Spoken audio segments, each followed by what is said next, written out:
आपको अमेरिका का एक इंटरेस्टिंग किस्सा बताता हूँ जो कि अभी रिसेंट में सामने आया है। थोड़ा अनयूजुअल है लेकिन सोचने वाली बात है।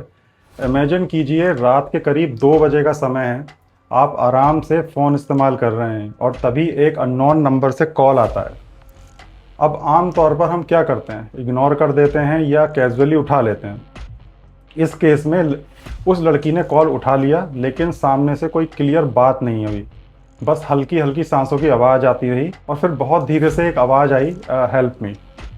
पहले उसे लगा कि शायद कोई मजाक कर रहा है, तो उसने कॉल कट कर दिया। लेकिन कुछ मिनट बाद ही उस नंबर से फिर से कॉल आता है। इस बार उसने उठाया और सामने से आवाज़ आई, प्लीज़ कट मत करना, वो लोग आ सकते हैं।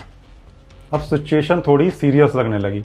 तभी पीछे से एक तेज़ आवाज़ आई जैसे कोई हैवी डोर बंद हुआ हो और किसी आदमी की आवाज़ आती है, किससे बात कर रही हो। और कॉल तुरंत कट हो गया। अब यहाँ उसे लगा कि ये शायद मजाक नहीं है। उसने उस नंबर के बारे में चेक करने की कोशिश की, लेकिन कुछ खास इन्फॉर्मेशन नहीं मिली। तो उसने पुलिस को इन्फॉर्म कर दिया। इन्वेस्टिगेशन के बाद जो सामने आया वो काफ़ी शॉकिंग था। असल में एक लड़की की किडनैपिंग हुई थी और उसे किसी तरह उस किडनैपर का फ़ोन थोड़ी देर के लिए मिल गया। लेकिन वो फ़ोन लॉक था या रिस्ट्रिक्टेड मोड पे था, मतलब कॉन्टैक्ट या रीसेंट कॉल कुछ भी एक्सेस नहीं था।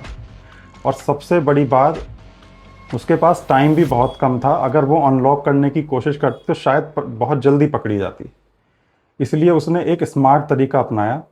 उसने फ़ोन के वॉइस असिस्टेंट को एक्टिवेट किया, क्योंकि वो लॉक स्क्रीन से भी काम कर सकता है। और बिना सोचे समझे रैंडम नंबर डायल करवा दिया, बस इस उम्मीद में कि कोई तो कॉल उठाएगा और उसकी बात किसी तक पहुंच जाएगी। पुलिस ने उसी कॉल की मदद से लोकेशन ट्रेस की और कुछ ही घंटों में एक अबेंडन्ड वेयर हाउस तक पहुंच गए। वहीं से उस लड़की को रेस्क्यू किया गया। और अब अगर आप एक पल के लिए सोचें, अगर वो कॉल इग्नोर हो जाता या उसे सीरियस नहीं लिया जाता तो शायद आउटकम बिल्कुल अलग होता। इसलिए कभी कभी जो चीज़ें हमें छोटी या अजीब लगती हैं वो एक्चुअली किसी के लिए बहुत इंपॉर्टेंट हो सकती हैं। और हो सकता है आपका एक छोटा सा डिसीज़न किसी की ज़िंदगी बदल दे। तो ऐसी ही इंटरेस्टिंग अपडेट्स के लिए प्लीज़ मुझे सब्सक्राइब कीजिए।